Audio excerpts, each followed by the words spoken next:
दोस्तों, हमने कई शास्त्रों में वैकुंठ लोक, ब्रह्मलोक और स्वर्ग लोक के बारे में पढ़ा और सुना है। तो आज हम यह जानेंगे कि इनमें से वैकुंठ लोक कहाँ है। अगर आप भी यह जानना चाहते हैं तो वीडियो को अंत तक देखें। दोस्तों, मैं आपका स्वागत करता हूं हिस्ट्री एंड मैथोलॉजी में। अगर वीडियो पसंद आए तो लाइक करें और चैनल को सब्सक्राइब करना ना भूलें। वैकुंठ धाम कहाँ है? हिंदू धर्म के अनुसार कैलाश पर महादेव, ब्रह्मलोक में ब्रह्मदेव बसते हैं। उसी तरह भगवान विष्णु का निवास वैकुंठ में बताया गया है। वैकुंठ लोक की स्थिति 3 जगहों पर बताई गई है: धरती पर, समुद्र में और स्वर्ग के ऊपर। वैकुंठ को विष्णु लोक और विष्णु सागर भी कहते हैं। भगवान श्री कृष्ण के बाद इसे गुलोक भी कहा जाता है, क्योंकि श्री कृष्ण विष्णु भगवान के ही अवतार हैं। इसीलिए श्री कृष्ण के निवास स्थान को भी वैकुंठ कहा जाता है। पहला वैकुंठ धाम धरती पर। बद्रीनाथ, जगन्नाथ और द्वारकापुरी को भी वैकुंठ धाम कहा जाता है।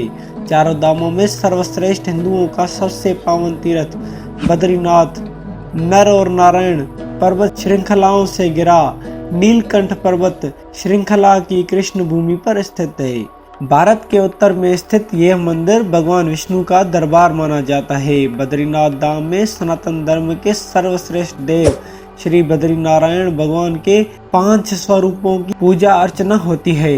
विष्णु के इन 5 रूपों को पंच बद्री के नाम से जाना जाता है: श्री विशाल बद्री, श्री योगध्यान बद्री, श्री भविष्य बद्री, श्री वृद्ध बद्री और श्री आदि बद्री। बद्रीनाथ के अलावा द्वारका और जगन्नाथपुरी को भी वैकुंठ धाम कहा जाता है। कहते हैं सतयुग में बद्रीनाथ धाम की स्थापना नारायण ने की थी। त्रेता युग में रामेश्वरम की स्थापना भगवान श्री राम ने की थी। द्वापर युग में द्वारका धाम की स्थापना कृष्ण भगवान ने की थी और कलयुग में जगन्नाथ धाम को ही वैकुंठ कहा जाता है। पुराणों में धरती में वैकुंठ के नाम से अंकित जगन्नाथपुरी का मंदिर समस्त दुनिया में प्रसिद्ध है। ब्रह्म और स्कंद पुराण के अनुसार भगवान विष्णु ने पुरुषोत्तम नील माधव के रूप में अवतार लिया था।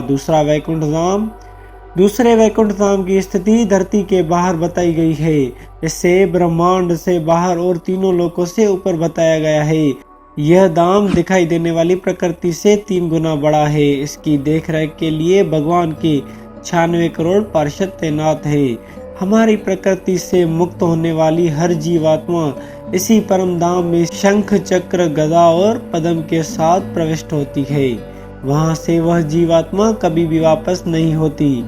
यहाँ भगवान विष्णु अपनी 4 पटरानियों श्री देवी, भूदेवी, नीला और महालक्ष्मी के साथ निवास करते हैं। इसी वैकुंठ के बारे में कहा जाता है कि मरने के बाद विष्णु भक्त पुण्य आत्मा यहाँ पहुँच जाती हैं। पुराणों के अनुसार इस वैकुंठ की स्थिति हमारे ब्रह्मांड के परे है।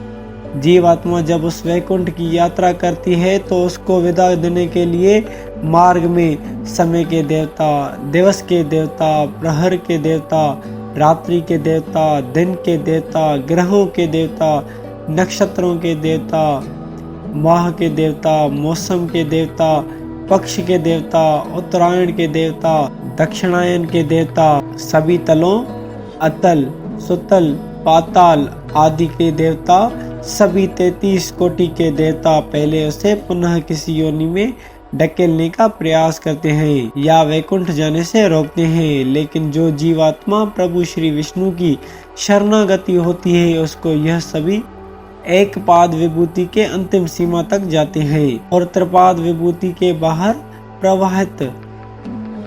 प्रवाहित होने वाली गिरिजा नदी के तट पर छोड़ देते हैं। इसी एक पाद विभूति में हमारे संपूर्ण ब्रह्मांड और सारे लोक अवस्थित हैं। इस एक पाद विभूति के बाद शुरू होता है वैकुंठ धाम। पौराणिक मान्यता है कि इसी वैकुंठ और एक पाद विभूति के मध्य ब्रिजा नामक एक नदी बहती है। इस नदी से ही त्रिपाद विभूति शुरू होती है, जो वैकुंठ लोक है। मुक्त होने वाली जीवात्मा को जब सभी देवता ब्रजा नदी तक छोड़कर जाते हैं तब वह जीवात्मा नदी में डुबकी लगाकर उस पार से परदगढ़ उसको सीधे श्री हरि विष्णु के पास ले जाते हैं। वहां वह उनके दर्शन करके परम आनंद को प्राप्त करता है और इस तरह त्रिपाद विभूति में वह जीवात्मा सदा के लिए स्थापित हो जाती है। पुराणों में इस धाम का बड़ा ही रोचक चित्र किया गया है।